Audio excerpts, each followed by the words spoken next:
Olá, saudações! Eu sou Douglas, docente aqui do nosso núcleo teatral do Espaço Casa Ação Cultural. E estamos aqui para mais um vídeo da nossa oficina sobre o panorama atual do teatro no Brasil, onde a gente já conversou em vídeos anteriores sobre festivais, sobre os caminhos, que a história do teatro no Brasil foram tomando, os grandes marcos dessa arte aqui no nosso país, coisas especificamente também aqui do nosso estado. Olha, fizemos aí um caminho muito bacana de construção no seu conhecimento sobre essa arte que transforma tanto, E antes da gente continuar em mais esse vídeo aqui, é claro, eu não posso esquecer de te convidar para acompanhar as nossas redes sociais do Espaço Casa Ação Cultural. Então procure aí, comece a seguir, se inscreva, para sempre receber as notícias do nosso Espaço Casa Ação Cultural, porque a gente sempre tem várias oportunidades te esperando. Oficinas com inscrições abertas para você crescer através da arte. Então, fica aqui a nossa dica, não esqueça de fazer a sua parte, tá bom? E seguindo agora, então, gente, com mais um vídeo dessa nossa oficina, tratando sobre o panorama atual do teatro no Brasil. Esse vídeo é uma continuidade, esse vídeo de número 6 aqui é uma continuidade do nosso vídeo de número 5, onde eu falava sobre a teoria da comunicação e os seus elementos. E aí eu falei então, sobre a questão do emissor, da mensagem e do receptor, que vão se assemelhar à tríade do teatro, com a questão do texto, aquilo que é comunicado ao público sendo a mensagem, quem comunica sendo a questão do ator e quem é comunicado sendo a questão do público, Então, aí a gente tem esses elementos, essa tríade que não pode faltar no teatro, se assemelhando muito à questão da teoria da comunicação. E é claro que essa teoria tem mais elementos. A gente falou da questão do canal, por exemplo, que é a forma como essa mensagem chega do ator até no público. E agora eu continuo com você, então, falando um pouquinho também sobre a questão, gente, do feedback. Feedback, também conhecido como retroalimentação, nesse esquema da teoria da comunicação, e que acontece plenamente no teatro, gente, com a reação do público, muitas vezes com a interação, a participação do nosso público, está acontecendo essa retroalimentação, esse feedback. Mas antes, deixa eu explicar exatamente o que significa isso na teoria da comunicação, para depois a gente fazer o link. Na teoria da comunicação é o seguinte: eu sou o emissor, estou aqui comunicando para você, você recebe a minha mensagem e é um receptor, ok? A partir do momento que você me responde, que você tem uma reação ao que eu estou falando, depois de ser estimulado, pode ser um comentário aqui nesse vídeo, pode ser até mesmo aí clicar num like, mandar isso, de certa forma, você está sendo emissor, aliás, dessa mensagem e eu estou sendo receptor. E aí, se você me fez um questionamento, uma pergunta, por exemplo, eu vou ter que te responder, E quando eu te respondo, mais uma vez a gente troca esses papéis. Eu sou emissor, você é receptor e existe uma mensagem que nos conecta. Então, gente, a verdade é, na atualidade, acontece o tempo todo esse esquema da retroalimentação, porque eu tanto comunico quanto recebo essa comunicação. E é claro, gente, que esse esquema da teoria da comunicação, existe já há muitas décadas, existe desde a década de 50, mas pensar nessa retroalimentação, nessa reação instantânea do público e utilizar isso para poder realmente acrescer, para poder alterar o meu espetáculo, a minha comunicação, enfim, é algo um pouco mais recente. Mas por quê? Porque com o avanço da tecnologia é que a gente pôde observar isso. Então pensem vocês, Isso sempre aconteceu na verdade, mas só com a tecnologia, com a agilidade que isso acontece, é que foi possível notar e registrar. Pensem vocês que a comunicação antes acontecia, por exemplo, com carta.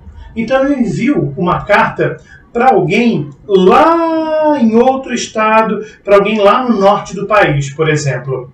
Essa carta, gente, vai levar dias para chegar. Quando chega, a pessoa pode ler, não vai exatamente responder na hora, vai responder também algum tempo depois. Quando ela responde, vai enviar e vai chegar aqui também dias depois. Então, olha só quanto tempo. Vamos colocar aqui que esse processo todo durou no mínimo uma semana. Então, gente, é bastante tempo se nós considerarmos o que vivemos hoje, onde em segundos a gente se comunica, a gente tem uma resposta, a gente envia uma mensagem e ela chega menos de um segundo depois do outro lado do mundo, certo? As lives, as chamadas de vídeo são grandes exemplos disso. E como é que então a gente pode notar isso só com essa rapidez da tecnologia, em que o tempo todo eu estou comunicando, mas também estou recebendo comunicação e uma coisa altera completamente a outra, vai mexendo, vai construindo. E aí você pode notar que isso acontece nas redes sociais, por exemplo. Imagine o seguinte, você posta uma foto. Você vai postar uma foto lá na sua rede social e aí, ok, você foi emissor desse conteúdo, certo? Depois disso, então, alguém vai ver, algum seguidor, algum amigo seu vai ver e vai deixar um comentário. Essa pessoa vai ser o quê?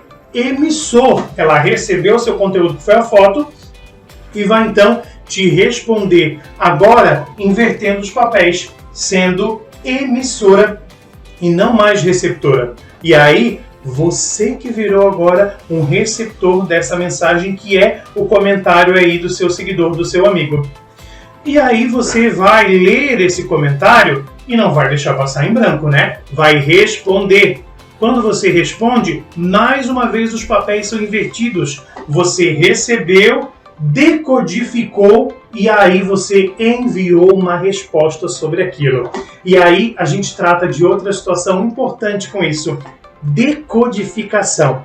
Porque nem sempre comunicar, gente, ou receber essa comunicação é compreender o que está sendo dito. Imagina o seguinte exemplo, você vê uma exposição de quadros de arte plástica completamente abstrata. Você vai ver, você sabe que estão sendo utilizadas cores, você vê os formatos, você vê as linhas e você sabe que aquilo significa algo. Mas o que exatamente aquilo significa, hein? E aí, esse processo, quando a gente recebe e consegue compreender, é a decodificação. Quando, por exemplo, alguém fala para você, vem aqui rápido, e você vai, você decodificou essa mensagem. É que esses conceitos estão tão impregnados no nosso dia a dia e a gente já usa de forma prática que a gente, infelizmente, não para pensar sobre isso. E aí, então, a mesma coisa acontece quando alguém fala outro idioma. Alguém fala com você em outro idioma, você precisa, na sua mente, traduzir e você, vai pensar aquilo, vai realmente o que significa isso e vai responder a pessoa, então, no idioma dela, certo? Então, isso, gente, é decodificar, é conseguir compreender para seguir ali o que está sendo solicitado. E isso acontece o tempo todo no teatro, gente. Só que a gente coloca isso como um panorama atual, porque não é de muito tempo que acontece, Antes era muito comum que as pessoas iam no teatro e apenas assistiam. Era criada como se fosse quase uma barreira. Hoje não. Hoje diversos espetáculos promovem a interação. Chamam pessoas para vir no palco, fazer alguma coisa, ou até mesmo, vão até a plateia, os atores, o elenco, vai até a plateia e ali faz alguma pergunta, faz algum questionamento, faz algumas brincadeiras, Ou então faz uma pergunta lá do palco mesmo e parte da plateia responde. Então, gente, isso tudo se dá à questão da teoria da comunicação nessa era moderna, nisso que a gente vive hoje. E o teatro vai se apossar muito disso, mas com um grande diferencial. O teatro vai pensar em cada passo. E esse é um dos segredos, porque a gente deixa esse óbvio fugir e acha que isso acaba sendo banal. Mas não é banal quando os outros não pensam nisso também. Parece banal, mas quando tratado com carinho e realmente desenvolvendo ferramentas e ações a partir daquilo, não tem nada de banal. A gente sim está inovando, que é algo que precisa acontecer constantemente nessa arte do teatro. Então, não ignore nenhum desses passos, viu? Até mesmo porque quando a gente fala nessa questão da comunicação e a gente leva isso para o teatro, mais da metade daquilo que o público presta atenção é na forma como o nosso corpo age. Sabia disso? Vários estudos revelam que 55% do que o nosso corpo faz é o que o público absorve. Então, não é o que a gente fala, não é como a gente fala, mas é como a gente age enquanto fala o que fala, certo? Como a gente age enquanto fala daquela forma. Tá? Então o conteúdo vai ser muito mais bem recebido quando você prepara esse corpo para passar esse conteúdo. 55% do que as pessoas pegam da sua mensagem é exatamente isso. Então, gente, o teatro é totalmente isso. Preparar esse corpo para se comunicar com o seu público. E com isso, eu fico por aqui em mais esse vídeo da nossa oficina, gente. Esse é o nosso último vídeo e eu quero agradecer imensamente a cada um de vocês que ficou com a gente por aqui, tá? Então não esquece, né? Pode deixar aí o seu comentário, pode complementar, fica à vontade para participar, para teatrar aqui com a gente. E claro, não esquece também, ó, tcharam, aqui das nossas redes sociais, de seguir o Espaço Casa Ação Cultural para conferir tudo o que a gente tem para você, ok? Eu sou o Douglas, professor do nosso núcleo teatral, docente aqui do núcleo teatral do Espaço Casa Ação Cultural e te espero aqui em próximos vídeos. Muito obrigado e até lá!